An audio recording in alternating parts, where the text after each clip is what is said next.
যদি ক্ষমা করে দেন মানুষকে, আপনি সুখে থাকবেন, শান্তিতে থাকবেন। আমাদের হয় চলতি পথে আমাদের বন্ধুদের মধ্যে বা আমাদের প্রতিবেশীর সাথে বা আমার কলিগের সাথে বা আমাদের সমাজে অনেকের সাথে অনেকের নানা সময় এমন বিভেদ ঝগড়া এটা তৈরি হতে পারে, ফলে মনের মধ্যে ক্ষোভ, অশান্তি, ইভেন জেলাসিও আসতে পারে। কিন্তু এটা যদি আপনি কারোর প্রতি যদি রাগ, ক্ষোভ এটা পুষে রাখেন, ইট বার্নস ইউর সেলফ ইনসাইড, এটা ভিতরে আপনারা জ্বালাবে। যারে হিংসা করতেছেন, যার ব্যাপারে ক্ষোভ রাখতেছেন, এর কোনো ক্ষতি হয় না। ক্ষতি হয় যে এই ক্ষোভটা লালন করে, এই রাগটা যে ছেড়ে ফেলতে পারে না হৃদয় থেকে, যে মন থেকে মানুষকে ক্ষমা করতে পারে না, সে কষ্ট পায়, অশান্তি নেমে আসে, দুঃখ নেমে আসে।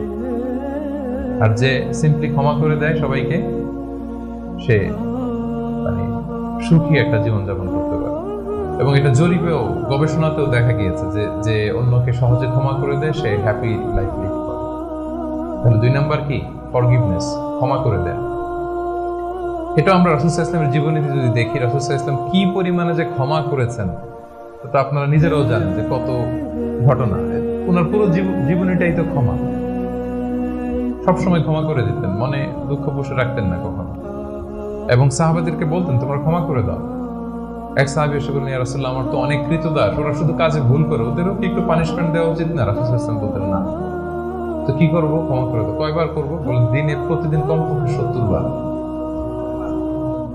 যতবার তুমি আল্লাহর কাছে ক্ষমা চাইবে ততবার ক্ষমা করবে।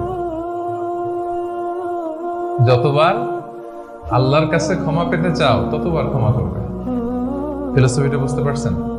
আমরা আল্লাহর কাছে ক্ষমা চাই, কিন্তু আমরা একে অপরের ক্ষমা করতে পারি না।